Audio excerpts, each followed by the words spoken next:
Greetings of peace upon you all. In my tradition, it would be Assalamu alaikum, or again, peace be upon you all. I really wish that I could be with you and I could see you.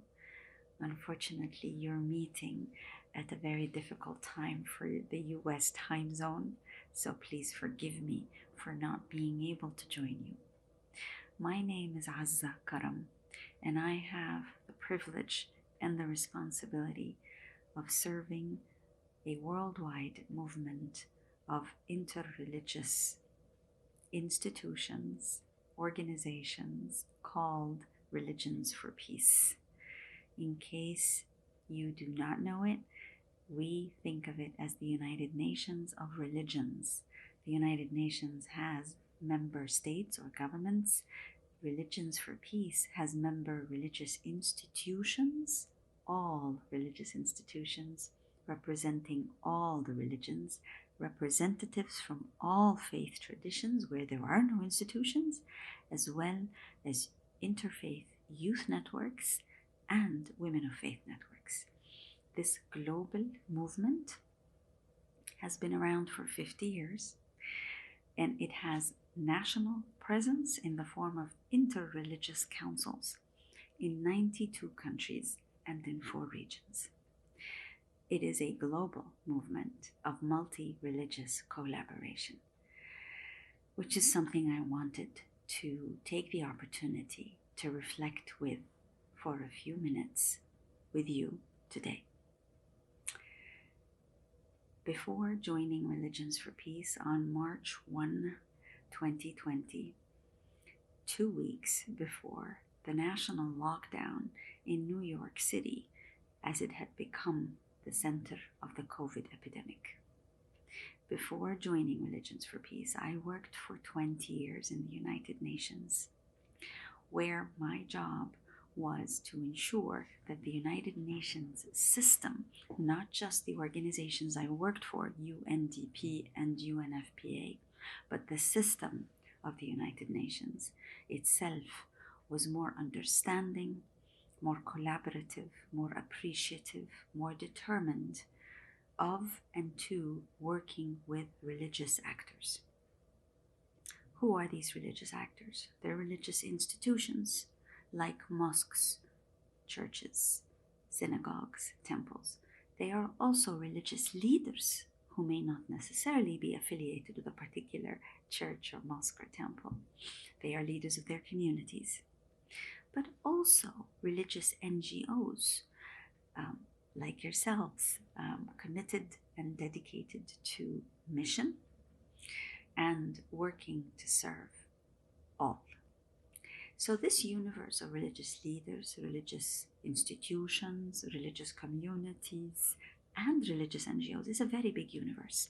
And I spent a lot of time training approximately 500 United Nations staff over the years, since 2010 to be specific, but training and working with them to be able to have them appreciate and reflect critically on the work that they do and that they should do with religious actors in their diversity. There were many stereotypes that I came across from the UN system about religion and religious actors.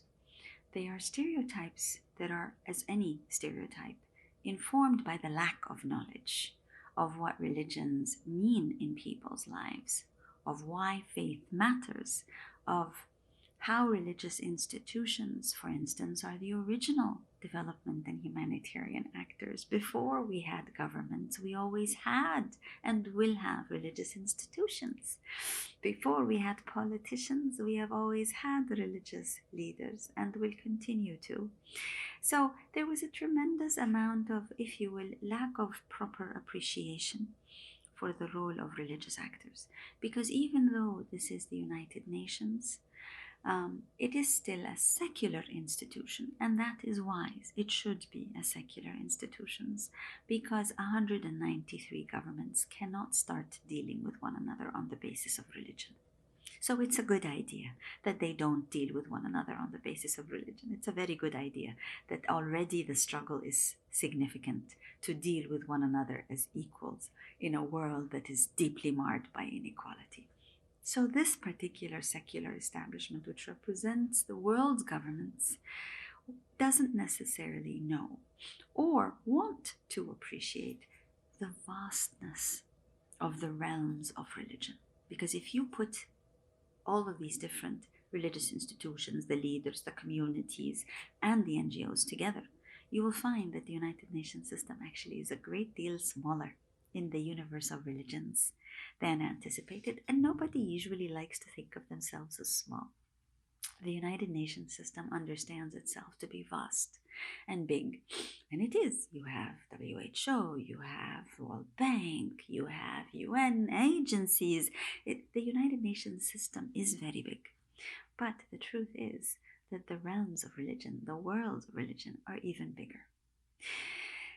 Given this reality, however, it is interesting that we are in a space where the governments matter hugely. We live by virtue of our citizenship to governments, or the lack thereof, which is why we have more than 75 million displaced people all over the world today, the largest number of displaced people in known and accounted human history.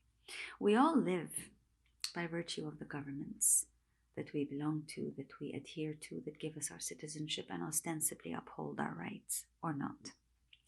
Given this reality, it is important for us then to accept the power of the moment when 193 governments agree to something called Agenda 2030, or the Sustainable Development Goals.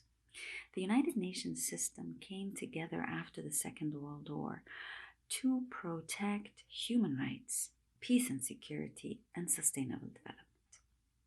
These three pillars of the United Nations system are also the pillars on which all of us coexist. Many of our institutions exist and need to serve. Religious institutions are the original servants and providers of peace and security, human rights, and sustainable development. That's the truth. Like I said, before we had governments, we had religious institutions. Before we had government-run hospitals, we had and we will continue to have faith-based and faith-inspired clinical, medical services for all communities at all times, including in the furthest, most remote parts of the universe. This is our truth. Agenda 2030 did something remarkable, apart from the fact that it was an opportunity for the first time in many, many years for 193 governments to agree to a global agenda that had 17 milestones on it, 17 goals. 17 milestones, not 8.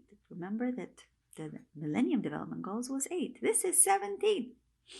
But apart from that wonder, if you will, there is also the reality that the Sustainable Development Goals agenda brought together the peace and security with the human rights, with our sustainable development. It isn't solely an agenda focused on development. It's an agenda that brings it all together. That's why we begin with goals on poverty, but it includes everything from the usual development work on health, education, nutrition, sanitation, employment. It encompasses everything to do with our environment, which is the original peace and security that we all need as human beings. Because if we can't breathe and we can't drink water and we can't eat, we don't exist. So our environment matters hugely to our very existence. And Agenda 2030 captures the most critical goals related to land, earth, air, and water, our environment. And it includes the peace and security component, and throughout it is built on human rights. So this is the value of Agenda 2030 that the UN doesn't own. The UN facilitated that 193 governments arrive at this agenda. But this is an agenda that each of us, all our governments, all citizens, all displaced, own.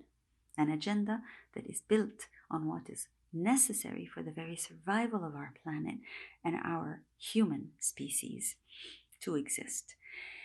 That's why when we came in Religions for Peace, again, a global movement, to determine what we had to have as priorities, instead of choosing our own words, and of course, religious leaders and religious institutions have plenty words. The original wordsmiths are probably the religious actors.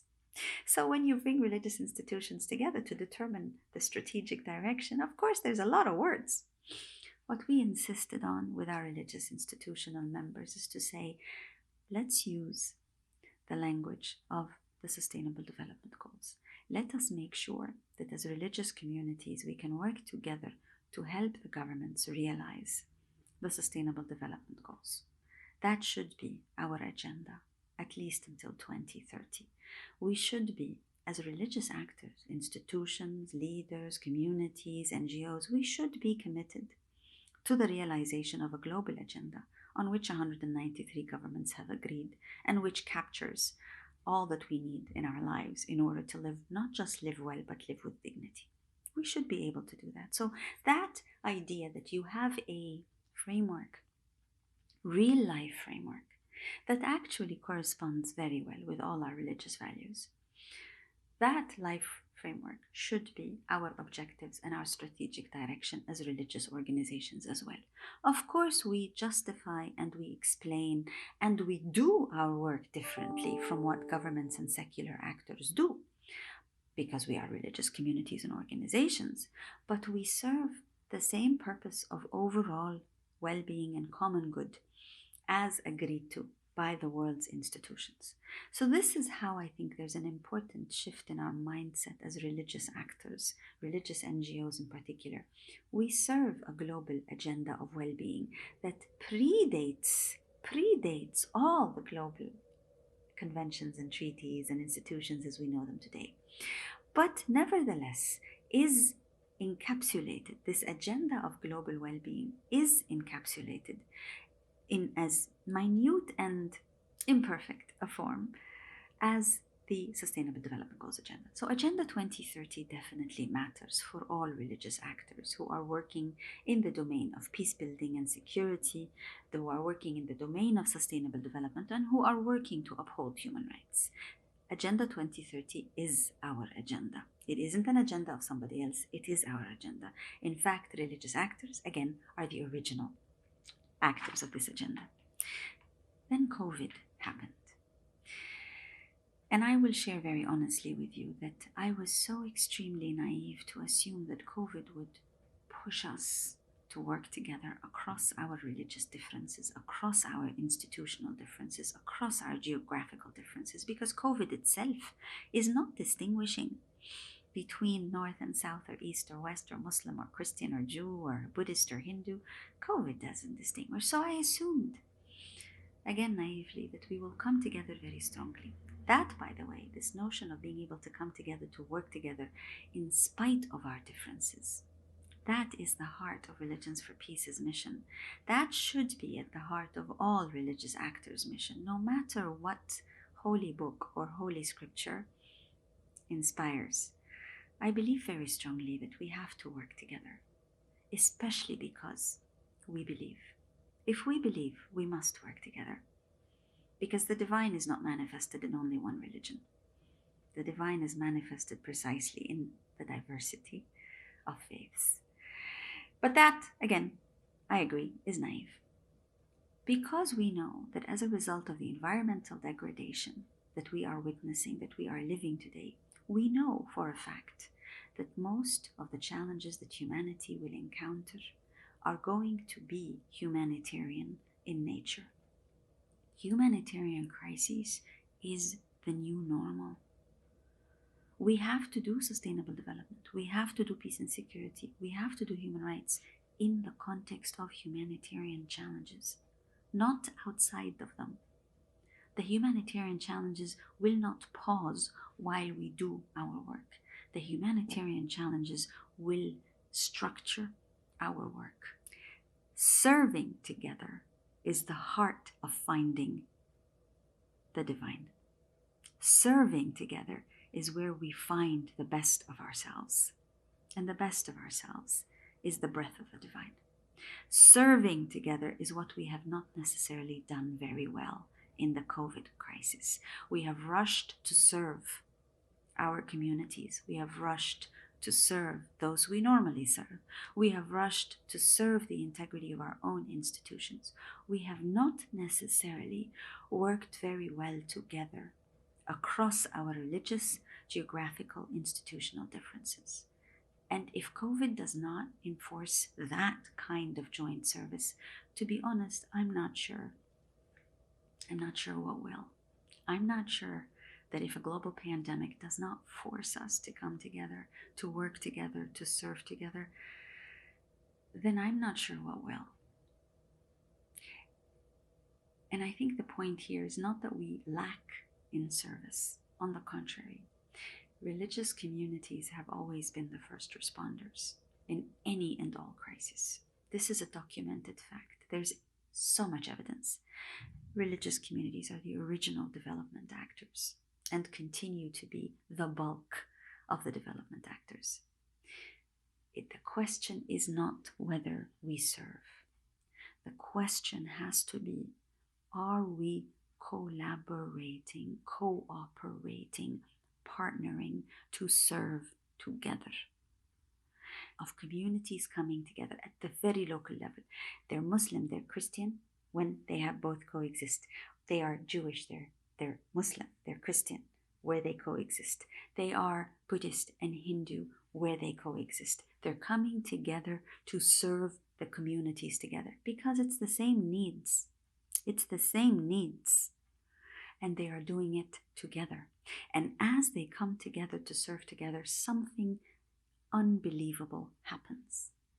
It is in the service that is committed, the hardship sometimes of the service to serve together, that we find the true grit, that incredible gold inside our hearts that is the spirit of being human and being of service to the divine. We have many examples where just a little bit of resourcing for those with the will, the intention, the creativity, the desire, the design to serve their communities together. We can do this. We must do this. It isn't optional. It is what we need to build our communities. Multi-religious collaboration is not just a moral imperative. Multi-religious collaboration in service to all is what we need to face our divine maker together. It is what we need to ensure that all crises are not just manageable, but are opportunities to show how the divine light shines on all. We must serve together. And that is quintessentially the message. If you prefer secular language, that's the message of the Sustainable Development Goals. Number 17, which is partnership. This, we as faith actors must be the role model of. We partner to serve, not just partner to receive.